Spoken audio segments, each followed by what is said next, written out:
को good evening सभी लोगों को। जितने भी लोग इस क्लास से जुड़े हैं मित्रों, सभी लोगों का बहुत बहुत स्वागत है। देखिएगा, आज की हमारी जो कला की क्लास है, इसमें जो है हमने 25 महत्वपूर्ण प्रश्नों की श्रृंखला ली हुई है, जो आपके आने वाले एग्ज़ाम की दृष्टि से बहुत ही महत्वपूर्ण है। चलिएगा, देखिएगा, आज की क्लास हमारी बहुत ही महत्वपूर्ण होने वाली है।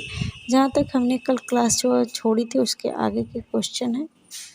चलिए, एक बार शेयर कर दीजिए। अगर सब्सक्राइब नहीं किए हैं सब्सक्राइब ज़रूर कीजिए, एक बार शेयर कर दीजिए।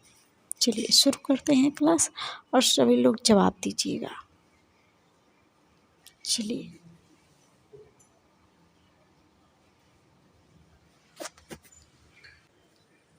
चलिए आ जाइए। देखिएगा मित्रों, आज का हमारा पहला क्वेश्चन है आज का। सभी लोग जवाब दीजिएगा। देखिएगा, पहला क्वेश्चन है हमारा, साहबदीन किस शैली का चित्रकार था? बताइएगा सभी लोग, साहबदीन किस शैली का चित्रकार था? ऑप्शन है आपके राजस्थानी कला के, मुगल कला के, देखिए दो बार राजस्थानी हो गया है, पहाड़ी कला की। बताइएगा, अब बताइएगा साहबदीन किस शैली का चित्रकार था? बताइएगा, राजस्थानी है, मुगल है और पहाड़ी की। आप सभी लोग बताइएगा, साहबदीन जो था वह किस शैली का चित्रकार था भाई? राजस्थानी कला में। चलिए अगला हम क्वेश्चन देखते हैं।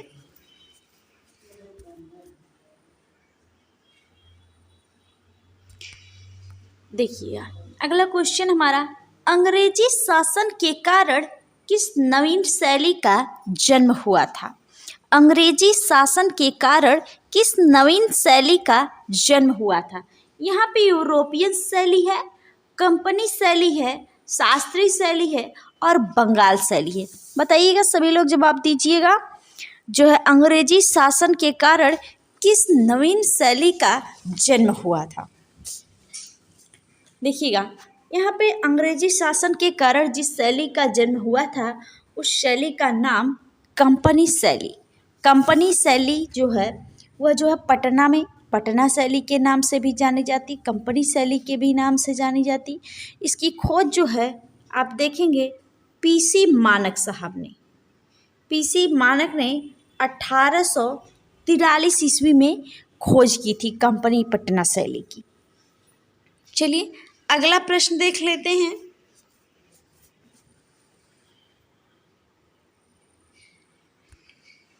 देखिएगा, कंपनी शैली के भारतीय केंद्रों में प्रसिद्ध है।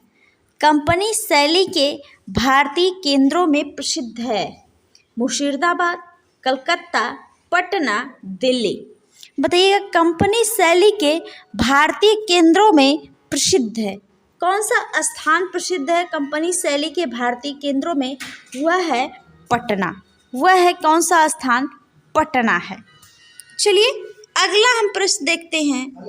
अगला प्रश्न देखते हैं, अमृता शेरगिल ने चित्रकला की शिक्षा पाई। अमृता शेरगिल ने चित्रकला की शिक्षा कहाँ से पाई? रोम से, पेरिस में, लंदन में, लाहौर में। बताइएगा, अमृता शेरगिल ने चित्रकला की शिक्षा कहाँ से प्राप्त की थी? रोम से प्राप्त की थी या लंदन से प्राप्त की थी या पेरिस से या लाहौर से? बताइएगा, अमृता शेरगिल जी की बात कर रहे हैं। आप सभी लोग जानते हैं अमृता शेरगिल जो हैं वह कहाँ से शिक्षा प्राप्त करती हैं? पेरिस से। लेकिन चित्रकला को अपने बिखेरा कहाँ पर? भारत में। चित्रकला को बिखेरा उन्होंने कहाँ? भारत में। और कला की शिक्षा जो ली उन्होंने वह पेरिस में। चलिए अगला हम प्रश्न देखते हैं। बताइए, प्रथम भारतीय महिला चित्रकार थी।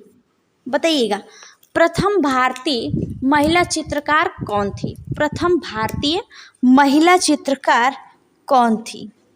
यहाँ पे है ललिता लाजमी है, यहाँ पे अमृता शेरगिल हैं, यहाँ गौरी भंज हैं और हाँ सुनैनी देवी। बताइएगा प्रथम महिला भारतीय जो हैं वह चित्रकार महिला कौन है? प्रथम भारतीय महिला चित्रकार, यह प्रश्न है। बताइएगा सभी लोग, जवाब दीजिएगा। प्रथम भारतीय महिला चित्रकार कौन है? सुनैना देवी या सुनैनी देवी कहीं कहीं देता है, कहीं कहीं सुनैना देवी भी देता है। चलिएगा अगला प्रश्न देखते हैं।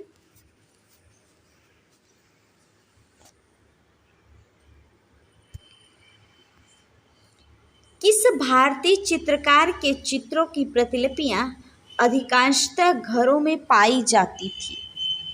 कौन सा भारतीय चित्रकार है जिनके चित्रों की प्रतिलिपियां जो है हर घरों में पाई गई? बताइएगा सभी लोग, जवाब दीजिएगा। नंदलाल बसु हैं क्या? चितिन मजूमदार हैं क्या? राजा रवि वर्मा हैं क्या? या अवनीनाथ टैगोर यानी अवनी बाबू हैं क्या? बताइएगा सभी लोग, कौन सा ऐसा भारतीय चित्रकार है जिसके चित्रों की प्रतिलिपियां अधिकांश घरों में पाई गई? वह कौन है भैया? राजा रवि वर्मा। भारत में जो है तैल चित्रण के जन्मदाता माने जाने वाले, जो इन्होंने लिथोग्राफी प्रेस की स्थापना की थी मुंबई घाटों पर 1894 ईस्वी में, जो है जब लिथोग्राफी प्रेस की स्थापना होती है उसके बाद अनेक जो है प्रतियां निकलने लगती हैं। उसके बाद जो इन्होंने पौराणिक से संबंधित जो है ज़्यादा से ज़्यादा देवी देवताओं का चित्रण किया हुआ था, तो उस चित्रण का जो है कई प्रतियां सभी लोग ले जाया करते थे, 20-20 रुपए में बिकती थी उस समय। इसलिए सभी लोगों के घरों में, अधिकांश घरों में देवी देवताओं का चित्रण पाया गया। चलिएगा हम अगला प्रश्न देखते हैं।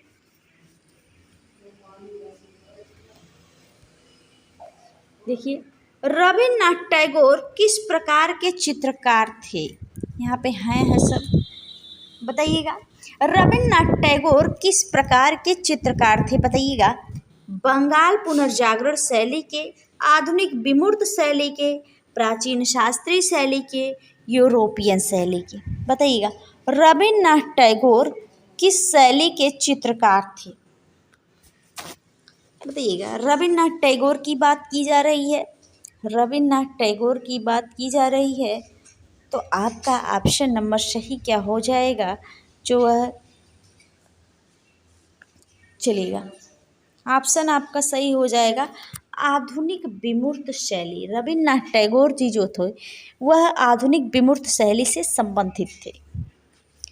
चलिएगा अगला हम प्रश्न देखते हैं।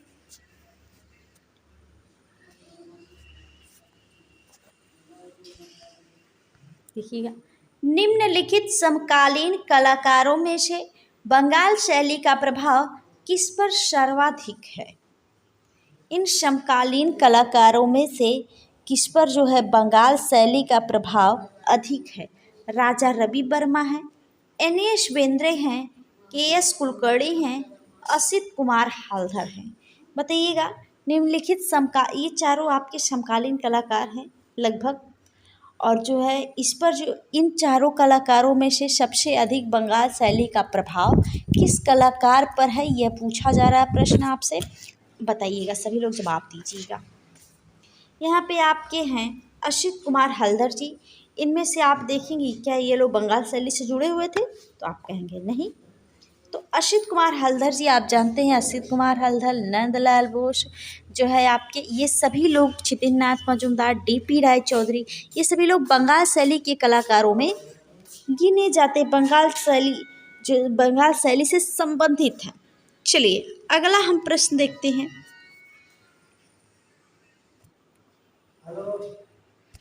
अगला प्रश्न हमारा, भारतवर्ष में सर्वप्रथम तैल चित्रण करने का श्रेय किस कलाकार को है? असित कुमार हल्दर हैं, के हेब्बर हैं, राजा रवि वर्मा हैं, गगनेन्द्रनाथ टैगोर हैं? बताइएगा। भारत में सर्वप्रथम तैल चित्रण करने का श्रेय आप सभी लोग जानते हैं, प्रथम तैल चित्रण यानी भारतीय तैल चित्र के जन्मदाता राजा रवि वर्मा जी कहे जाते हैं। चलिए अगला हम प्रश्न देखते हैं। अमृता शेरगिल की माँ थी अमेरिकी, हंगेरियन, भारतीय, पंजाबी? अमृता शेरगिल की जो माता थी वह एक हंगेरियन महिला थी। अगला हम प्रश्न देखते हैं।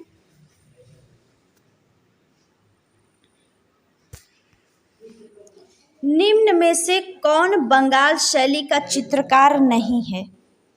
निम्न में से कौन बंगाल शैली का चित्रकार नहीं है? शारदा उकिल, सुधीर रंजन खास्तगीर, मुकुल दे, ईश्वरी प्रसाद। नहीं शब्द का प्रयोग है, बंगाल शैली का चित्रकार नहीं है।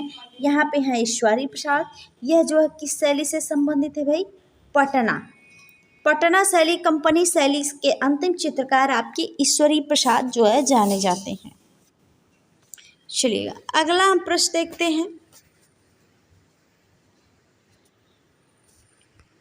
देखिएगा, वाश पेंटिंग का प्रारंभ किस कला महाविद्यालय से हुआ? लखनऊ, बंगाल शैली, पटना शैली, शांति निकेतन। देखिएगा, वाश पेंटिंग का प्रारंभ किस कला महाविद्यालय से हुआ? बताइएगा, वाश पेंटिंग का प्रारंभ किस कला महाविद्यालय से हुआ? आप सभी लोग जानते हैं कहाँ से हुआ है भाई? कहाँ से हुआ? बंगाल शैली से हुआ। चलिए अगला हम प्रश्न देखते हैं।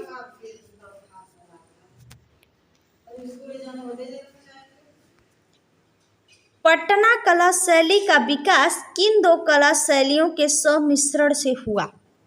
पटना कला शैली का विकास किन दो कला शैलियों के सम्मिश्रण से हुआ?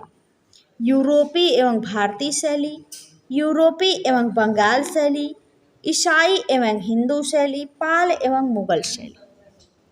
बताइएगा, पटना कला शैली का विकास किन दो कला शैलियों के सम्मिश्रण से हुआ? वह है यूरोपीय और भारतीय शैली, यूरोपीय और भारतीय शैली। चलिए अगला हम प्रश्न देखते हैं।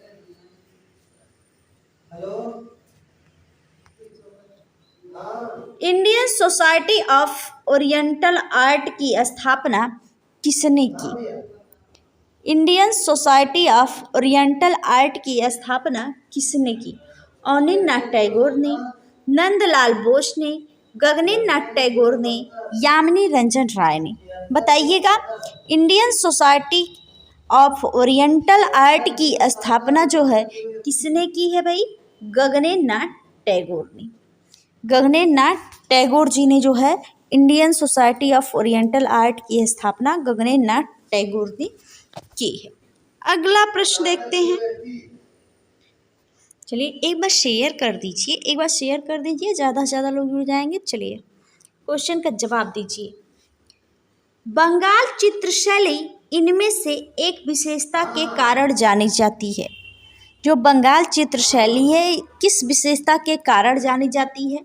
तैल पद्धति के कारण जानी जाती है क्या, या वाश पद्धति के कारण जानी जाती है, या मिनिएचर पेंटिंग, या म्यूरल पेंटिंग? मिनिएचर आपकी लघु चित्रकला, म्यूरल आपका भित्ति चित्रण है। यहाँ पे तैल है, यहाँ वाश है। बंगाल चित्रशैली जो है वह वाश पद्धति यानी वाश पद्धति के लिए, वाश चित्रकला के लिए जानी जाती है। चलिए अगला हम प्रश्न देखते हैं। रविन्द्रनाथ टैगोर के चित्रों की पहली प्रदर्शनी कहाँ आयोजित की गई? रविन्द्रनाथ टैगोर के चित्रों की पहली प्रदर्शनी कहाँ आयोजित की गई? बर्लिन है, पेरिस में, कलकत्ता में, लंदन में। बताइएगा सभी लोग, रविन्द्रनाथ टैगोर के चित्रों की पहली प्रदर्शनी कहाँ आयोजित की गई? वह कहाँ भाई? पेरिस में, पेरिस में। अगला प्रश्न देखते हैं।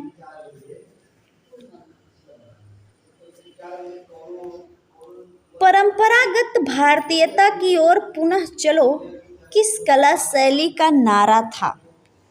बताइएगा, परंपरागत भारतीयता की ओर पुनः चलो किस कला शैली का नारा था? ऑप्शन है आपके बंगाल शैली, मुगल शैली, कंपनी शैली, पहाड़ी शैली। बताइएगा, परंपरागत भारतीयता की ओर पुनः चलो यह किस कला शैली का नारा था? बंगाल शैली का था, या मुगल शैली की, या कंपनी, या पहाड़ी? परंपरागत भारतीयता की ओर पुनः चलो, यह बंगाल शैली का जो है प्रसिद्ध नारा था। बंगाल शैली का जो है प्रसिद्ध नारा था। चलिए अगला हम प्रश्न देखते हैं।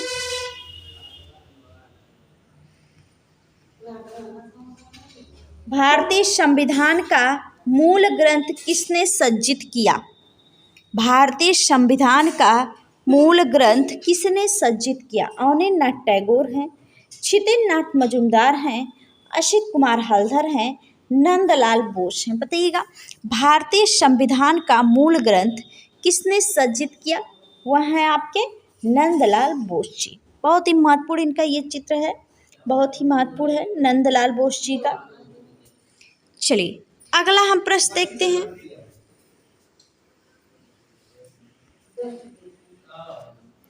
लैंप और मकड़ी के बीच के चित्रकार हैं। लैंप और मकड़ी के बीच के चित्रकार हैं। बताइएगा यह चित्र जो है किसका है? आरा का है, रजा साहब का है, राम कुमार का है, एम.एफ. हुसैन साहब का। बताइएगा लैंप और मकड़ी के बीच के चित्रकार हैं कौन है भाई? एम.एफ. हुसैन साहब है। कौन है? एम.एफ. हुसैन साहब है। अगला देखते हैं। निम्न में से रजा की बनाई गई कृति नहीं है। रजा की बनाई गई कृति कौन सी नहीं? बिंदु, मुर्गा, आज, अंबर। आप सभी लोग जानते हैं बिंदु भी है रजा साहब का, आज भी है, अंबर भी है। मुर्गा जो है, मुर्गा नामक जो कृति है यह एम.एफ. हुसैन साहब की है। यह किसकी है? एम.एफ. हुसैन साहब की। अगला प्रश्न देखते हैं।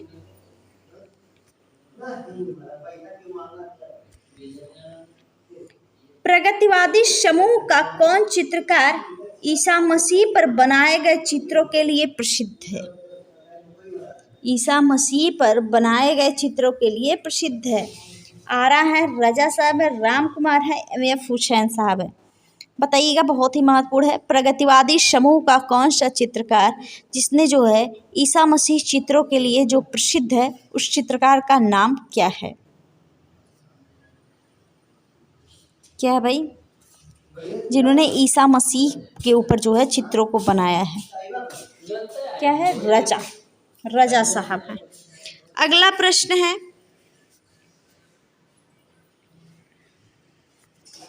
तैयब मेहता किस अंग्रेज चित्रकार से प्रभावित थे? तैयब मेहता किस अंग्रेज चित्रकार से प्रभावित थे? फ्रांसिस बेकन, बेकन है भाई, डेविड हाकनी, डेविड केटी। बताइएगा तैयब मेहता किस अंग्रेज चित्रकार से प्रभावित थे? बताइएगा बहुत ही महत्वपूर्ण है, वह है फ्रांसिस बेकन। क्या है? फ्रांसिस बेकन साहब हैं। चलिए अगला हम प्रश्न देखते हैं। Through the eyes of an artist, through the eyes of an artist film किसने बनाई? Through the eyes of an artist film किसने बनाई? रामचंद्रन जी, एम.एफ. हुसैन है, ज्योति भट्ट हैं, तैयब मेहता हैं। बताइएगा बहुत ही महत्वपूर्ण है। Through the eyes of an artist film किसने बनाई? एम.एफ. हुसैन साहब, एम.एफ. हुसैन साहब। चलिए अगला हम प्रश्न देख लेते हैं। प्रसिद्ध चित्र जमीन के चित्रकार हैं आरा, रजा, सूजा और एम.एफ. हुसैन। प्रसिद्ध चित्र जमीन के चित्रकार हैं। बताइएगा बहुत ही महत्वपूर्ण है। जमीन के चित्रकार कौन है? हुसैन साहब। एम.एफ. हुसैन साहब ने जमीन नामक एक श्रृंखला बनाई थी जो बहुत ही महत्वपूर्ण है। चलिएगा अगला प्रश्न देखते हैं और आज का आखिरी प्रश्न है मित्रों। हरिपुरा कांग्रेस के पोस्टर किसने चित्रित किए? हरिपुरा कांग्रेस के पोस्टर किसने चित्रित किए? बताइएगा बहुत ही महत्वपूर्ण है। नंदलाल बोस हैं, यामिनी राय हैं, जो है के हलधर हैं, के हेब्बर हैं। बताइएगा हरिपुरा कांग्रेस के पोस्टर किसने चित्रित किया? आप सभी लोग जानते हैं यह जो है यह जो है पोस्टर जो है नंदलाल बोस ने जो है चित्रित किए। चलिएगा मित्रों, अब आप सभी लोग बताइएगा कमेंट करके आपको क्वेश्चन कैसे लगे, क्लास कैसे लगी जो है। तब तक के लिए सभी लोगों को गुड नाइट, धन्यवाद।